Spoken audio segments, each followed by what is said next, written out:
Hello all. Today we are going to show you how we test pH value as per ISO 3071 in our in-house lab. This is the sample on which we will perform the test.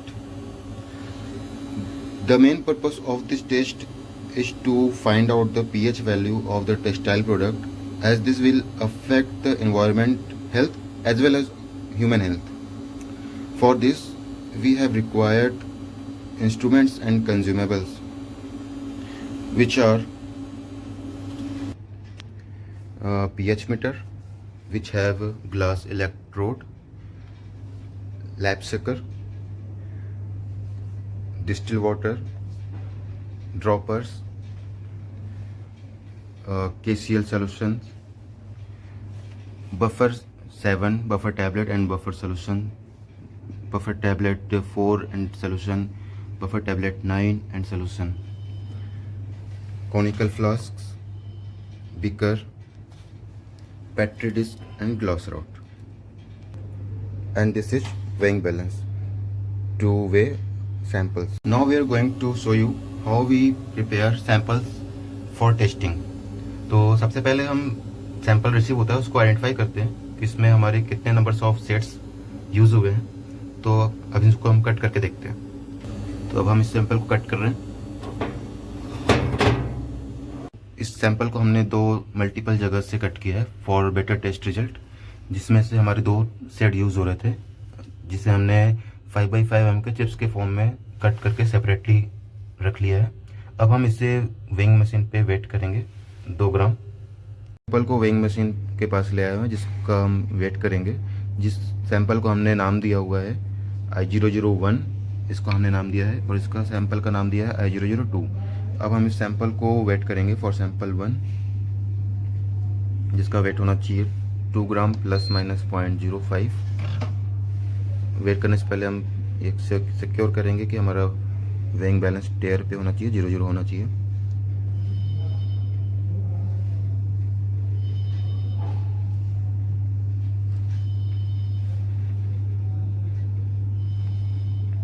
Weighing करते वक्त इस बात का जरूर ध्यान रखते हैं कि कोई भी कंटामिनेशन, कोई डस्ट पार्टिकल उस एनवायरनमेंट में ना उड़ रहे हों,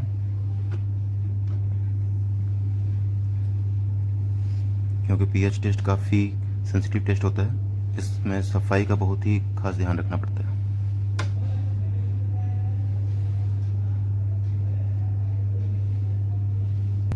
ये हमारा सैंपल 2 ग्राम प्रिपेयर हो चुका है. अब हम इसे कॉनिकल फ्लास्क सैंपल नंबर 1 में डालेंगे. अब हम इसे सैंपल 1 में डाल रहे हैं कॉनिकल फ्लास्क में.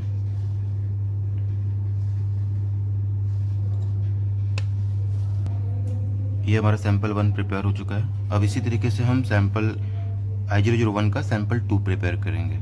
अब I001 का हमने सेकंड सैंपल भी प्रिपेयर कर लिया है सेम प्रोसीजर से. अब हम इसे भी कॉनिकल फ्लास्क में डालेंगे, जिसका हमने नाम दे रखा है I001 सैंपल नंबर 2. अब हम इसे कॉनिकल फ्लास्क में इंसर्ट कर देंगे सैंपल्स. I001 के हमने इस तरीके से 2 सैंपल प्रिपेयर कर लिए कॉनिकल फ्लास्क में डाल के. अब इसी तरीके से हम I002 के अब वेट करेंगे. अब हमने I002 के भी सैंपल 1 प्रिपेयर कर लिए. अब इसे हम कॉनिकल फ्लास्क में ट्रांसफ़र करेंगे.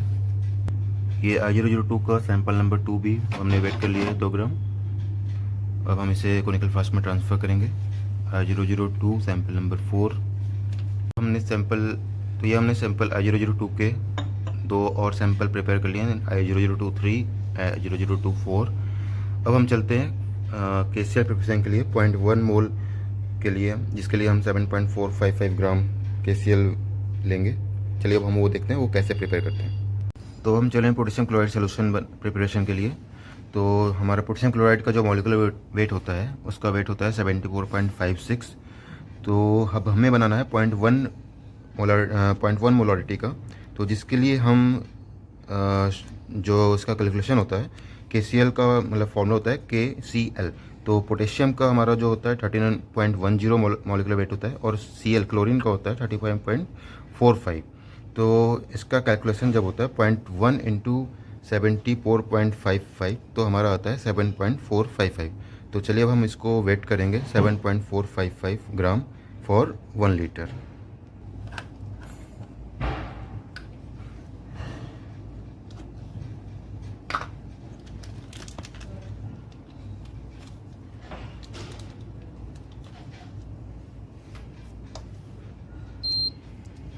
इसके लिए हम जितने भी डिश यूज़ करते हैं सबको डिस्टिल वाटर से एक बार क्लीन किया जाता है। अब हम इसे वेट कर रहे हैं 7.45 ग्राम के लिए।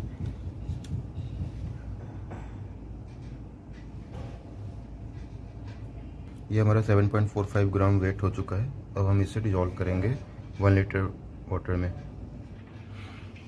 तो हमने जो 7.45 ग्राम कैसियल पाउडर वेट किया उसको हमने एक बिकर में डाल लिया है। अब सबसे पहले हम इसमें 100 ml ग्रेड 3 डिस्टिल वाटर डालेंगे और इसको अच्छे से सेक करेंगे ताकि ये प्रॉपर डिज़ोल्व हो जाए।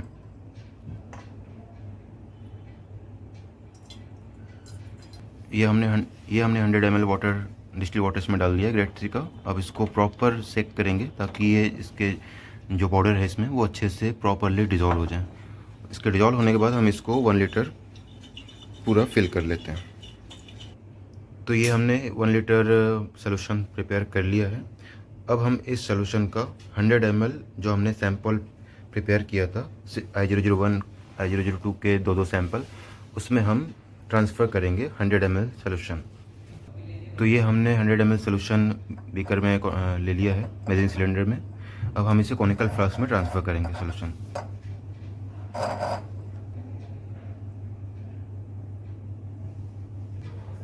I001 का सैंपल नंबर 1 में हमने केमिकल सॉल्यूशन ट्रांसफ़र कर दिया है 100 ml। अब इसी तरह I001 के दूसरे वाले सैंपल में भी ट्रांसफ़र करेंगे। तो ये हमने अब सैंपल 2 में डालने के लिए हमने 100 ml सॉल्यूशन ले लिया है मेजरिंग सिलेंडर में। उसको अब ट्रांसफ़र करेंगे कॉनिकल फ्लास्क में। तो इस तरीके से हमारा I001 का 2 सैंपल प्रिपेयर हो चुका है। अब इसे हम लैब सेकर पे रख देते हैं। तो ये हमने 100 ml फिर से मेज़र कर लिया है I002 के सैंपल नंबर 3 में डालने के लिए। अब इसी तरीके से हम I002 के सैंपल नंबर 4 में भी 100 ml सॉल्यूशन ट्रांसफ़र करेंगे। I002 के चौथे सैंपल के लिए भी हमने 100 ml सॉल्यूशन मेज़र कर लिया है मेजर से। अब इसे भी ट्रांसफ़र करेंगे कॉनिकल फ्लास्क में और इन चारों सैंपल्स को एक बार अच्छे से प्रॉपर सेक करते हैं ताकि ये अच्छे से जो हमारा सैंपल्स है वो पूरी तरीके से वेट हो जाए। उसके बाद ही हम इसको लैब सेकर पे रखते हैं 30 RPM पे फॉर 2 आवर्स। बिल्कुल प्रॉपरली इसको सेक करते हैं ताकि हमारा जो सैंपल है बिल्कुल अच्छे से वेट रहे।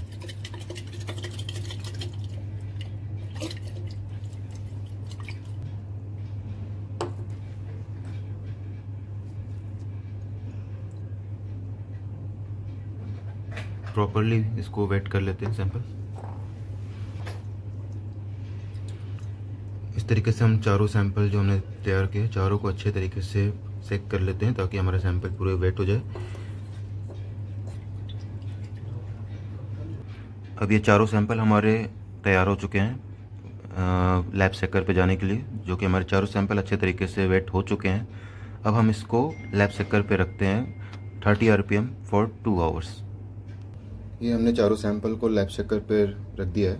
इसे 120 मिनट पे मीन्स 2 आवर्स के लिए 30 RPM पे इसको लैब सेक होने देते हैं। सेकर पे हमने चारों सैंपल को माउंट कर दिया है। अब इसे फॉर 2 आवर्स के लिए इसको 30 RPM पे इसे सेक होने देते हैं। तो जब तक हमारा सैंपल फॉर 2 आवर्स के लिए सेक हो रहा है उसके बीच में हम मशीन को कैलिब्रेट करने के लिए बफर सॉल्यूशन तैयार कर लेते हैं।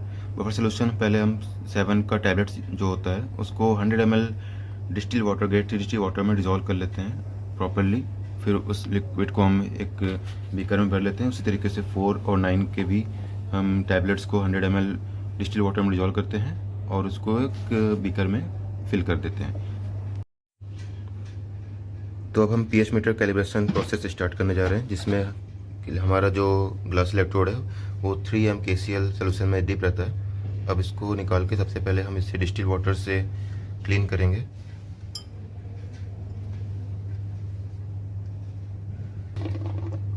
ये हम ड्रॉपर से इसको क्लीन कर रहे हैं इलेक्ट्रोड को और डिप भी करके इसको अच्छे से प्रॉपरली इसे क्लीन कर लिया जाता है। अब ये हमारा क्लीन हो चुका है डिस्टिल वाटर से। इसको हम वाइप आउट कर लेते हैं अच्छे तरीके से। अब इसके बाद हम 2 बीकर में डिस्टिल वाटर लेते हैं। एक बीकर में इसको हम स्टेबल होने देते हैं आफ्टर डेट सेकंड बीकर में इमर्स करेंगे और उस डिस्टिल वाटर का पीएच रीडिंग हम नोट करते हैं। तो ये हमारा फर्स्ट बीकर में डिस्टिल वाटर है, 3 ग्रेड डिस्टिल वाटर, जिसका हम स्टेबलाइज होने दे रहे हैं। तो ये हमारा फर्स्ट डिस्टिल वाटर स्टेबल हो चुका है 6.58, बट हम इसकी रीडिंग नोट नहीं करते हैं। बट ये रीडिंग हम इसको नोट डाउन नहीं करते। अब हम सेकंड जो बीकर में हमने डिस्टिल वाटर लिया है, अब उसको हम इमर्स करेंगे इलेक्ट्रोड। तो अब हम फर्स्ट बीकर से इलेक्ट्रोड निकाल के सेकंड बीकर जो इसमें हम डिस्टिल वाटर ग्रेड 3 का रखे हैं, उसका हम पीएच नोट रीडिंग लेंगे और उस को स्टेबलाइज होने के बाद उस रीडिंग को नोट करेंगे। जो इलेक्ट्रोड होता है हमारा, उसको हम सोल्यूशन में 10 mm तक डिप करते हैं। तो ये हमारा सेकंड बीकर में जो डिस्टिल वाटर हमने लिया था, उसका पीएच स्टेबल हो चुका है, जिसकी रीडिंग है 6.68 और हमारा टेम्परेचर है वाटर का 21.3, जिसको हम अपने जो फॉर्मेट है इन हाउस का, उस पर हम नोट डाउन कर लेते हैं। फर्स्ट रीडिंग जो हमने लिया था उसकी रिक्वायर्ड नहीं होती है। हमारा जो सेकंड रीडिंग आया है 6.6968, उसको हम नोट डाउन करते हैं और टेम्परेचर एक्चुअल रीडिंग भी नोट कर लेते हैं, और यहाँ पे हम टेम्परेचर भी नोट डाउन कर लेते हैं।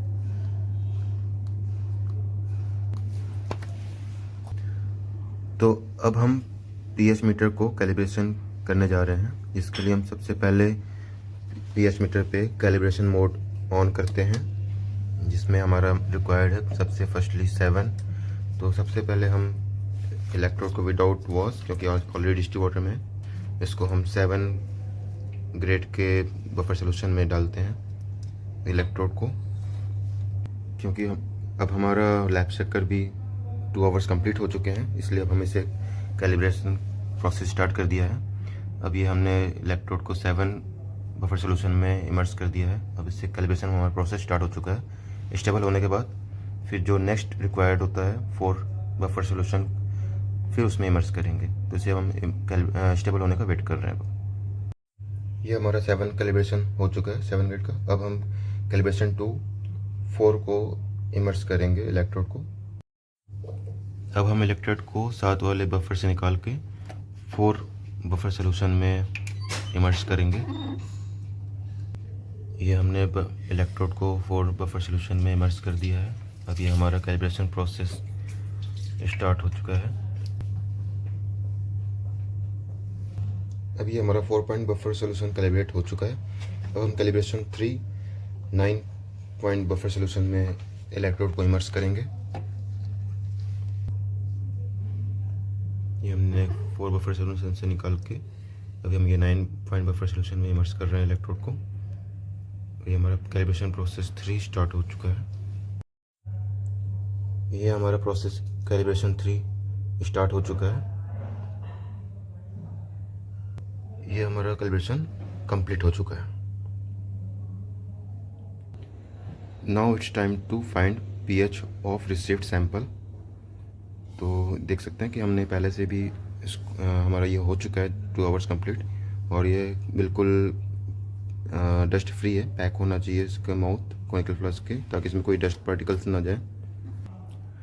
तो हम सबसे पहले I001 के फर्स्ट सैंपल का हाफ पोर्शन बीकर में ट्रांसफ़र कर रहे हैं, जिसका हम पीएच रीडिंग फाइंड आउट करेंगे, बट उससे नोट डाउन नहीं करते हैं। तो ये हमने हाफ पोर्शन निकाल लिया है सैंपल्स का। अब हम इस इलेक्ट्रोड को इसमें सोल्यूशन में इमर्स करेंगे और इसकी पीएच फाइंड आउट करेंगे।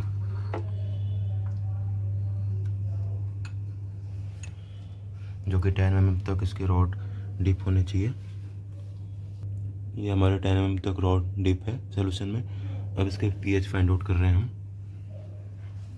तो ये हमारा फर्स्ट रीडिंग स्टेबल हो चुका है, जिसकी रीडिंग आई है 6.26। तो हमारी फर्स्ट रीडिंग आ चुकी है। तो अब हम फर्स्ट रीडिंग को नोट डाउन नहीं करते हैं। अब जो हमारा I001 का सैंपल 1 था, उसका बचा हुआ पार्ट हम दोबारा बीकर में ट्रांसफ़र कर रहे हैं। तो बचे हुए पार्ट 2 की जो हमारी रीडिंग आएगी, वो हमारी I001 सैंपल 1 की रीडिंग होगी जिसको हम नोट डाउन करेंगे। तो ये हमने सेकंड पार्ट I001 के सेकंड पार्ट को भी इलेक्ट्रोड को इमर्स कर दिया। अब इसकी हम पीएच रीडिंग ले रहे हैं। ये हमारा सेकंड पोर्शन भी स्टेबल हो चुका है जिसकी रीडिंग आई है 6.34। हमारी फर्स्ट और सेकंड रीडिंग के बीच में पॉइंट प्लस माइनस 0.2 का डिफरेंस होना चाहिए, जिसके अंतर्गत ही है हमारा रीडिंग। तो इसे सेकंड पोर्शन के जो हमारी रीडिंग आई है इसको हम फर्स्ट रीडिंग मानते हैं और इसे हम नोट डाउन करते हैं फॉर्मेट पे। तो हम इस तरीके से यहाँ फॉर्मेट पे नोट करेंगे। फर्स्ट रीडिंग 6.34, टेम्परेचर हमारा 20.7 था, तो हम इसे यहाँ नोट होंगे। अब हम I001 के सैंपल बी को टेस्ट करेंगे। तो अब हम सैंपल 2 को I001 के सैंपल 2 को फुल्ली एक्सट्रैक्ट सोल्यूशन बीकर में ट्रांसफ़र कर लेते हैं और इस सोल्यूशन का हम पीएच रीडिंग निकालते हैं। ये जो रीडिंग आएगी हमारी इस रीडिंग और जो हमारी फर्स्ट सैंपल की रीडिंग थी उसके बीच की डिफरेंस जो होता है प्लस माइनस 0.2 के बीच में ही होनी चाहिए रीडिंग। अगर उससे ज़्यादा या उससे कम है तो हम ये फुल प्रोसेस फिर से दोबारा करते हैं फॉर पीएच फाइंड आउट। ये हम फर्स्ट सैंपल वाले सैंपल को हटा रहे हैं और ये हमने जो सेकंड सैंपल लिया है उसमें रॉड को इमर्स किया है। अब इसे हम फाइंड आउट कर रहे हैं कि इसकी हमारी रीडिंग कितनी आती है। तो ये हमारी सेकंड सॉल्यूशन की भी रीडिंग स्टेबल हो चुकी है 6.40। तो हम सेकंड सैंपल की भी रीडिंग के और टेम्परेचर को नोट डाउन कर लेते हैं। तो टेम्परेचर 20.2 डिग्री सेंटीग्रेड और 6.40 हमारा सेकंड वाले का आया। अब इन दोनों के बीच की जो रीडिंग है हमारी टॉलरेंस के अंदर है प्लस माइनस 0.2। तो इन दोनों का जो हमारा एवरेज होगा वो हमारा एक्चुअल रीडिंग होगी पीएच I001 सैंपल की। तो अब ये हमारी जो रीडिंग आई है एवरेज 6.37, ये हमारा 6.37 फाइनल रीडिंग हुई I001 सैंपल 1 की। अब इसी तरीके से हम I001 सैंपल I002 सैंपल की रीडिंग्स लेंगे। तो हम I002 सैंपल 3 को लैब सेकर से हटा के अब हम बीकर में इसका हाफ पार्ट ट्रांसफ़र करेंगे। तो हम ये I002 सैंपल का फर्स्ट सैंपल का हाफ पोर्शन ट्रांसफ़र कर रहे हैं बीकर में। तो हम ये I002 सैंपल को अब इलेक्ट्रोड को इमर्स करेंगे और इसकी रीडिंग हम नोट डाउन करेंगे। नोट डाउन नहीं करेंगे। स्टेबल होने के बाद इसको निगलेक्ट करके इसका सेकंड पोर्शन जो हमारा है उसकी पीएच रीडिंग नोट डाउन करेंगे। ये हमारा I002 सैंपल 1 का हाफ पोर्शन है जिसकी रीडिंग स्टेबल हो चुकी है, बट इस रीडिंग को हम नोट डाउन नहीं करेंगे। अब इसका जो बचा हुआ पार्ट था अब उसका हम पीएच रीडिंग लेंगे और उसकी जो रीडिंग आएगी वो हम नोट डाउन करते हैं। तो हम ये जो हमारा शेष बचा हुआ था I002 सैंपल 1 का सेकंड पोर्शन उसको हम बीकर में ट्रांसफ़र कर रहे हैं। अब इसका हम पीएच रीडिंग नोट डाउन करेंगे। तो हम इलेक्ट्रोड को पार्ट 2 में इमर्स कर रहे हैं I002 सैंपल्स के। जो हमारी इसकी रीडिंग आएगी पीएच की स्टेबल होने के बाद वो हमारी फाइनल रीडिंग होगी I002 सैंपल 1 की। तो ये हमारा I002 सैंपल 1 का सेकंड पोर्शन भी स्टेबल हो चुका है जिसकी रीडिंग आई है 6.54। तो हम इसे नोट डाउन कर लेंगे। तो हमारा हमने जो इसको नोट डाउन कर लिया 6.54 जो हमारा फर्स्ट और सेकंड के बीच का डिफरेंस है। फर्स्ट जो हुआ था I002 सैंपल 1 उसको हम नोट डाउन नहीं करते हैं। तो ये हमारी 54 जो आई है फाइनल रीडिंग, इसको हम सैंपल I002 का सैंपल 1 मान के इसको नोट कर लिया है। अब हम I002 का जो सेकंड सैंपल लगाया उसका पीएच नोट डाउन करेंगे। तो हम ये फाइनल I002 का लास्ट सैंपल जो है फोर्थ सैंपल, अब उसे हम फुल्ली बीकर में ट्रांसफ़र कर लेंगे और इसकी जो रीडिंग आएगी वो हमारी I002 सैंपल नंबर 4 की फाइनल रीडिंग होगी। और इसकी रीडिंग और जो हमारा I002 का थर्ड सैंपल था उसके बीच के जो डिफरेंस होता है वही as it is plus minus 0.2 के अंदर होना चाहिए डिफरेंसेस। तो हम इस इलेक्ट्रोड को निकाल के हमने I002 के सैंपल 4 में इमर्स कर दिया है। अब इसकी जो पीएच रीडिंग स्टेबल होएगी उसे हम नोट डाउन करेंगे। तो ये हमारा I002 सैंपल नंबर 4 भी स्टेबल हो चुका है जिसकी रीडिंग आई है 6.59। तो हम इसे नोट डाउन कर लेंगे। टेम्परेचर हमारा 19.5 डिग्री सेंटीग्रेड है और रीडिंग हमारी थी 6.59, जो कि हमारे अंडर टॉलरेंस में है। अब इन दोनों का एवरेज जो होगा वो हमारी एक्चुअल रीडिंग होगी। तो इन दोनों का एवरेज जो है हमारा 6.56 आया। तो हम इसे यहाँ पे एक्चुअल रीडिंग नोट कर लेते हैं और ये रिजल्ट हमारा पास है। तो हमारा अब टेस्ट का प्रोसेस कंप्लीट हो चुका है। आफ्टर डेट हम इलेक्ट्रोड को दोबारा डिस्टिल वाटर से वॉश करके उसको KCl सोल्यूशन में डिप करके pH मशीन को स्विच ऑफ कर देते हैं। अब KCl सोल्यूशन में इसे हम डिप करके रखते हैं ताकि हमारा इलेक्ट्रोड जो है वो ख़राब ना हो। तो इस तरीके से फाइनली इसको हम KCl सोल्यूशन डाल के फिर स्विच ऑफ कर देते हैं।